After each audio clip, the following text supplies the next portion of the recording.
hari ini kita akan membaca fototoraks. Cara pembacaan fototoraks kita mulai dari identitas, baik dari lokasi atau tempat dilakukan pemeriksaan maupun identitas dari pasiennya sendiri. Jadi dalam hal ini fototoraks atas nama Pak Mustam, umur 54 tahun, dengan register 796097 yang dilakukan pada tanggal 28 bulan April 2017 di unit pelayanan radiodiagnostik Wahidin Sudirohusodo.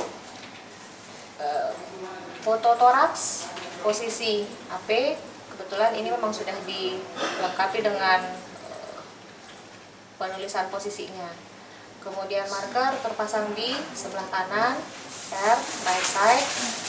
Secara keseluruhan, foto ini layak baca karena mencakup semua sendi maupun vakum toraksisnya.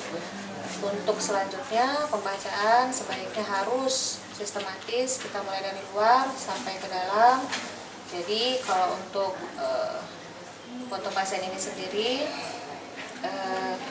mengenai layak baca atau tidak, bukan cuma dari cakupan toraks yang kita inginkan, juga dari selain posisi inspirasi cukup atau tidak. Bisa kita lihat atau bisa kita hitung dari kosta yang tampak. Kalau kosta depan ini 1, 2, 3, 4, 5.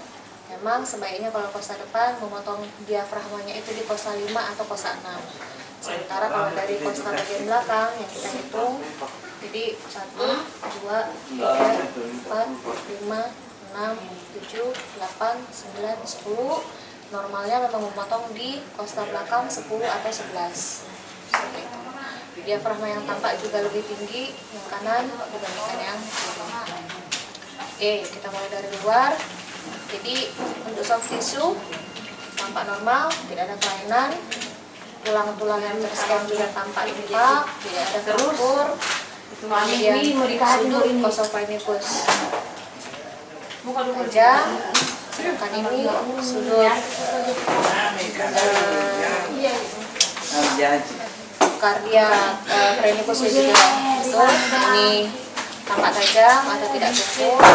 Kemudian ke arah dalam, observasinya itu kita lihat sebenarnya posisi masih kurang simetris karena jarak antara retikula kanan ke proses sifoidus ini berbeda, lebih sempit yang kanan dibandingkan yang kiri.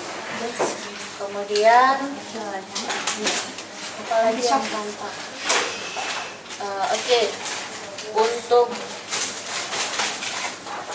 paru sendiri, maka yang kita lihat ada infiltrat, ada fibrosis, kalsifikasi, atau penampakan lain seperti massa misalnya. Jadi ada gambaran putih ataupun gambaran radio opak baik pada pneumotoraks kiri maupun pneumotoraks kanan. Untuk pada pasien ini sendiri, baik infiltrat, fibrosis maupun kalsifikasi tidak ada, tidak dikatakan. Sementara vaskuler parunya juga ini tampak normal. Sedangkan untuk jantung, sebaiknya kita hitung cardiac thoracic indexnya. Jadi dibuat garis dari bagian terluar jantung kanan sampai ke bagian terluar dari jantung kirinya. Kemudian dibuat juga garis antara sudut terluar dari toraksnya. Kemudian kita hitung jaraknya. Ini kurang lebih 22 jaraknya. Sedangkan ini kurang lebih 11 cm. Jadi kalau kita bandingkan cardiac thoracic indexnya ini masih kurang dari 0,5. Jadi masih dalam batas normal. Selanjutnya untuk dilatasi aorta masih bisa kita hitung dari proses sifoidus ke sudut terluar dari gambaran aortanya.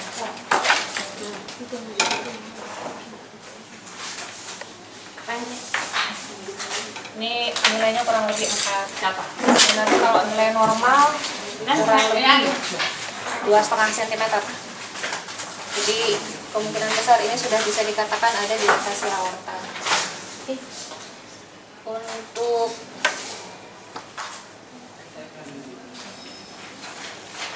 tulang memang terlihat seperti kesan sela iganya lebih sempit-sempit ya, terutama yang bagian kiri bawah dibandingkan dengan yang bagian kanan bawah.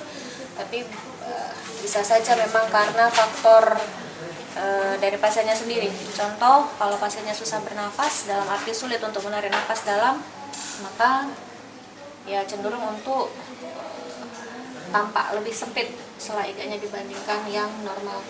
Cuman secara keseluruhan untuk fototoraks ini, maka yang kita dapatkan kesannya adalah normal. Silakan kalau ada yang ingin ditanyakan. Oh ya, satu lagi mengenai ini layak baca atau tidak.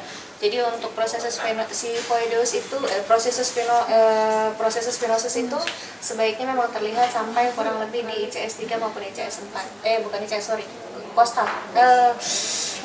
Vertebra thoracalis 3 atau vertebra thoracalis 4. Itu baru kita katakan sebagai layak baca. Satu hal lagi, barangkali ini mungkin agak kurang bagus juga ini pasiennya karena agak bergerak sedikit, jadi seolah-olah ada dua bayangan di klavikulanya. Oke. Pada saat difoto mungkin bergerak sedikit pasien. Yang tampak kasar seperti ini sebenarnya masih dalam batas normal, dalam arti masih masuk sebagai vaskular parunya, belum bisa dikatakan sebagai corakan bronkofaskular kasar atau bronkofaskular yang meningkat, karena ya masih dalam batas normal, dalam arti 2/3 berada di bagian bawah, sementara yang 1/3 berada di bagian atas. Tidak ada sepalisasi maupun garis Garlea atau Garlea. Saya kira itu. Demikian, terima kasih. Assalamualaikum warahmatullahi wabarakatuh.